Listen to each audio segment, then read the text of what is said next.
देखो, बात यह है कि राजनीति में उतार चढ़ाव आते रहते हैं। यही कांग्रेस से जिसने 15 साल लगातार राज भी किया।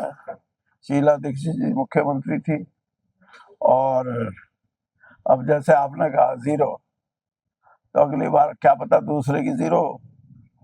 आप दिल्ली का जो चुनाव है उसमें शुरू से जब केजरीवाल जी की बात को लोगों में प्रचलित हुई कि ये पानी मुफ्त, बिजली मुफ्त, बस का किराया नहीं महिलाओं से, ये सारी चीजें एक बार प्रभावित कर गई। और जिनको प्रभावित की वो हमारी वोट थी, कांग्रेस की वोट थी, चाहे वो अल्पसंख्यक समुदाय था और चाहे दलित समाज था।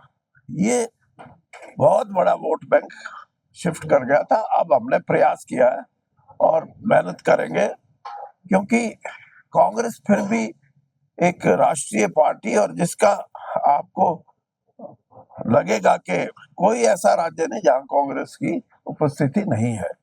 समय की बात है, और नई सोच के साथ हम आगे आए हैं। और आपने देख भी लिया होगा कि जो इंडिया अलायंस जब बना तो 5-7 दिन का ही फर्क रहेगा। अगर इलेक्शन ये 5-7 दिन बाद में वोट पड़ती तो 240 वाला तो 160 पे आ जाता, और ये 234 वाले 290 पे जाते। ऐसी परिस्थिति क्यों? क्योंकि दलित समाज हो और किसान वर्ग हो, और आप ये समझो कि जो अल्पसंख्यक है, इन तीनों ने दिखाया कि संविधान को नहीं छेड़ने देंगे।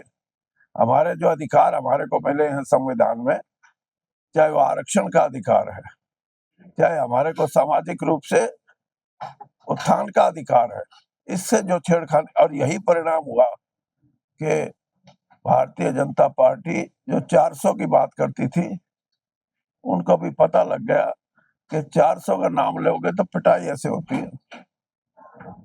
हरियाणा चुनाव के दौरान एक व्यक्ति विशेष की पार्टी बन के हाँ, क्या उनका जो आपका राष्ट्रीय नेता है उसको संभाल नहीं पाए, क्या कैसे मानते हैं? आपको जब पता ही है तो क्यों पूछते हो? तो परसों जवाब दे दिया, कोई और नई बात पूछो यार। उचाना विधानसभा से 2 लड़के रिपोर्ट किया, तो क्या कहना चाहिए? क्या हो गया? दो लड़के अमेरिका से वापस आए हैं। 2 लड़के वापस आए तो उचाना किया है, उचाना ये सिर्फ उचाना की बात नहीं है, और वीरेंद्र सिंह को उचाने तक सीमित मत रखो। आपको न्यूज देता हूँ कि मैं सारे हरियाणा में अब कांग्रेस के लिए समय उपयुक्त आते ही बड़े स्तर पे हम काम करेंगे। और ये जो बात आप कहे, मैं 2005 में जब हमारी सरकार बनी थी कांग्रेस की, तो जो घोषणा पत्र था, मैनिफेस्टो, उसका मैं कन्वीनर था।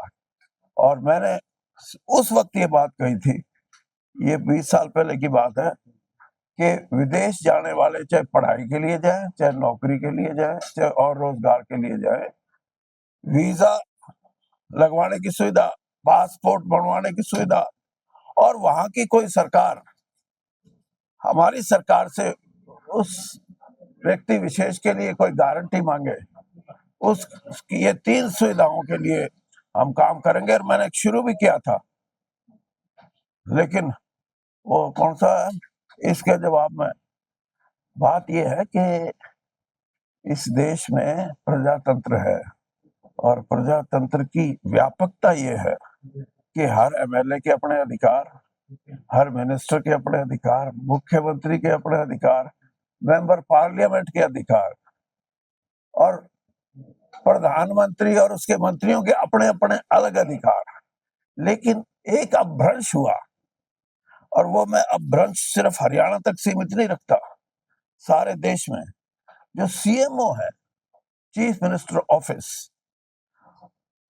वो किसी ना किसी रूप में आप देखोगे कि एक तो सत्ता का विकेंद्रीकरण होता है, और एक सत्ता का केंद्रीयकरण।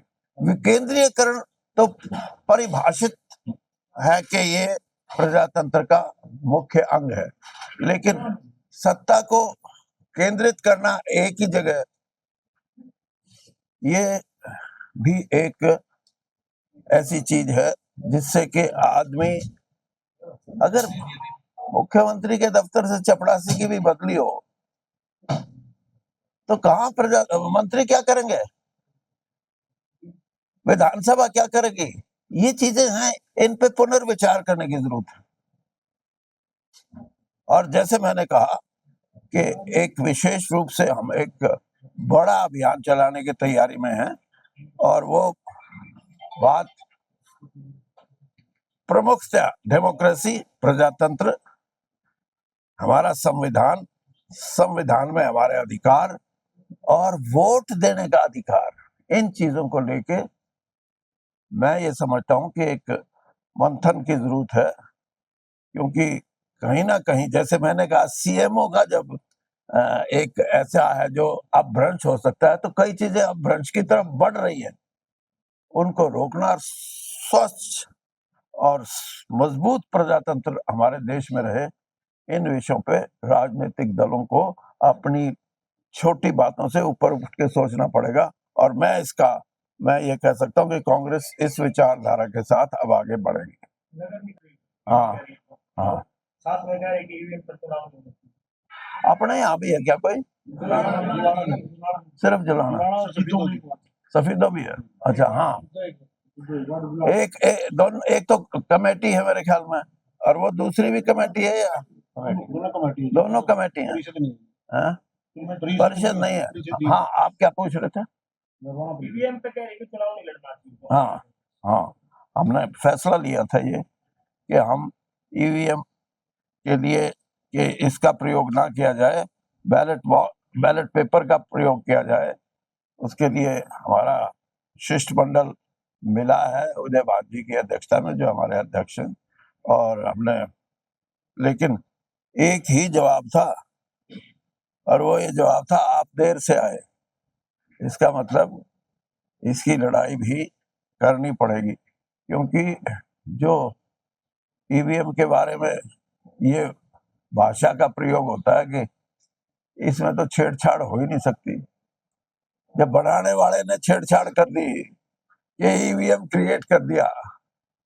और अब मैं इसलिए कह रहा हूं कि बात सुनने वाली है कि आर्टिफिशियल इंटेलिजेंस ये भी 3-4 रूप उभर के आए हैं। अब अमेरिका किसी परिस्थिति में आर्टिफिशियल इंटेलिजेंस को परिभाषित करता है, यूरोपियन देश दूसरी परिभाषा देते हैं, और मोदी जी वहां गए, उन्होंने तीसरी परिभाषा दे दी।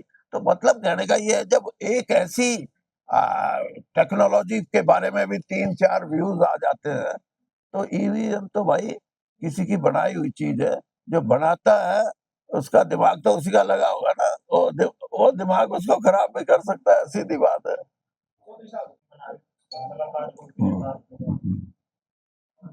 एक बात देखो, जो ये कह रहे हैं, ये 1.5 साल तो इन्होंने लगा दिया, 1 साल से ऊपर, मणिपुर के मुख्यमंत्री को बदलने में, जबकि वहां इतनी अव्यवस्था थी, राज नाम की कोई चीज नहीं थी, सैकड़ों आदमियों की मौत हुई है।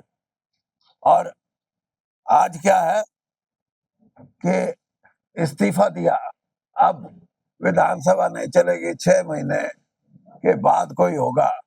तो जब जो ये बात कह रहे हैं, या आप जो ये बात कह रहे हो, तो नेता प्रतिपक्ष तो उसके हिसाब से कुछ वो नहीं है। जब आपकी विधानसभा ही निरस्त हो गई, एक निरस्त हो गई, या स्टैंड स्टिल हो गई, या उसको 6 महीने के लिए रोक दिया गया, तो हमारा जो प्रतिपक्ष का नेता है, और बहुत से ऐसे सुधार हैं कांग्रेस में, जैसे मैंने पहले भी कहा, मैं तो ऑन रिकॉर्ड कहता हूं कि 12-14 साल से संगठन नहीं बना, वरना कांग्रेस, मैं दावे से कहता हूं कि आज भी अगर कांग्रेस का संगठन मजबूत होता तो भारतीय जनता पार्टी 20 सीट की भी पहुंच नहीं सकती थी, 20 सीट भी नहीं पहुंच सकती थी। तो ये कमियां हैं, और इनको दूर कर रहे हैं। मंत्री अनिल की तरफ कहते हैं कि अफसर उनकी सुनवाई नहीं करते हैं, अपने मुख्यमंत्री को और अध्यक्ष पर वो सीधे की मांग करे, डबल कमोटी। कौन कहता है? अनिल विज हाँ, अनिल विज कहते हैं कि अफसर सुनवाई नहीं करते। करने दो मौज यार, एक ही तो आदमी है बोलने वाला।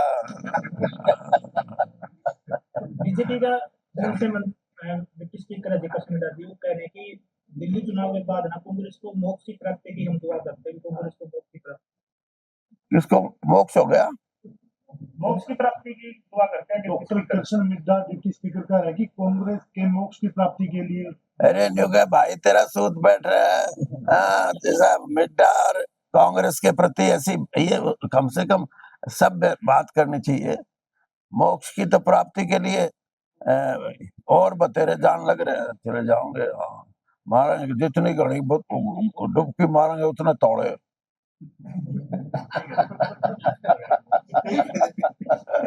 हाँ, आप मेरे से पूछोगे आप जाओगे कि नहीं जाओगे? हाँ, ये कोई बात है यार? ऐसा नहीं है, ये शब्दों की बात है। मिड्डा जी को शब्द ठीक इस्तेमाल करने चाहिए। ठीक है, कांग्रेस जीरो तीसरी बार जीरो हुई, वो बात कह सकते हैं। वो ये भी कह सकते हैं कि कांग्रेस में कोई ना कोई ऐसी परिस्थिति आ गई जिससे कांग्रेस उभर नहीं रही, ये भी कोई मान ले। मोक्ष की प्राप्ति, मैं 80 साल का होनाड़ा हूं, अभी भी लड़ने को तैयार हूँ यार, क्या बात करते हो? हाँ, चले।